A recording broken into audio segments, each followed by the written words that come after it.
సాయిబాబా, షిరిడీ బాబా, సమర్థ సద్గురు సాయినాథ్ మహారాజ్ స్వామికి జై.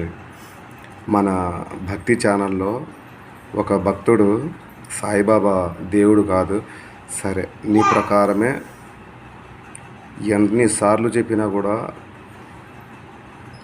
అదేదో సామెత ఉంటుంది తెలుగులో, కుక్కతోక వంకర అనేసి. నేను చాలాసార్లు చెప్పినాను, బాబా కూడా ఎక్కడే కానీ ఆయన నేను భగవంతుడు అని చెప్పలేదు. నువ్వు నమ్మితే ప్రతి రాయిలోనూ భగవంతుడు ఉంటాడు. ఆయన ఎక్కడ లేడు? నీలో లేడా? నువ్వు అడిగే క్వశ్చన్ అడిగే భక్తుడిలో లేడా? నాలో లేడా? ఆదిశంకరాచార్యులు పోని సినిమా అన్నా చూడవయ్యా, అందులో అడుగుతాడు నువ్వు భగవంతుడి కాదా అనేసి. ప్రతి ఒక్కరిలోనూ వారు భగవంతుడు అనే విషయము మనకు తెలియదు. మనము ఇంకా అంత జ్ఞానం సంపాదించలేదు. వైరాగ్య జ్ఞానము, భక్తి జ్ఞానము చాలా ఉంటాయి రకాలు. అందులో వారు ఎంతో విశిష్టత పొంది ఉంటారు. భక్తులు ఎవరైనా సరే, మనకు దేవతలందరూ 33 కోట్ల దేవతలు ఉన్నారు. ప్రతి ఒక్కరూ భగవంతుని స్వరూపం ఉంటుంది కదా, కొంచెమైనా ఆలోచించండి.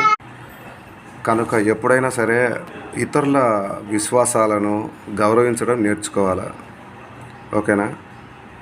ఆయన భగవంతుడు కాదని నువ్వు అనుకుంటే ఎన్నో విషయాలలో బాబావారు మార్గదర్శనము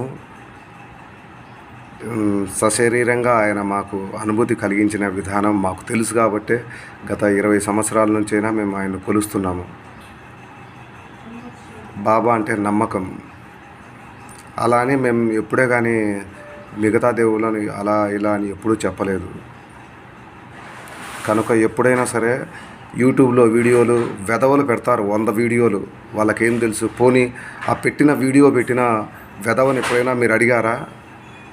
మొత్తం ప్రతి ఒక్కరిలోనూ భగవంతుడు ఉంటాడని హిందూ ధర్మం, హిందూ శాస్త్రాలు చెప్తున్నాయి. పోనీ అదైనా ఎప్పుడైనా గమనించారా? లేదు. ఎందుకయ్యా కాంట్రవర్సీలకు హై ప్రియారిటీ ఇస్తారు? భక్తికి ఇవ్వండి. మనం కొలిచే చిన్న శివలింగంలో అయినా సరే, ఇక్కడ శివలింగం ఉంది, శివలింగంలో కూడా సాక్షాత్తు పరమేశ్వరుని కొలుస్తాము. ఆయన నిరాకారుడు, ఒక ఆకారం అంటూ ఉండదు. భగవంతుడు అన్ని రూపాలలో అందరిలోనూ ఉంటాడు. కాకపోతే మనం గుర్తించమంతే. అది గమనించాలి. అంతేగాని ఎదుటి వాళ్ళను ఇచ్చేయటం మానుకోండి. సర్వే జనా సుఖినో భవంతు. జై శ్రీరామ్. ఓం నమః శివాయ.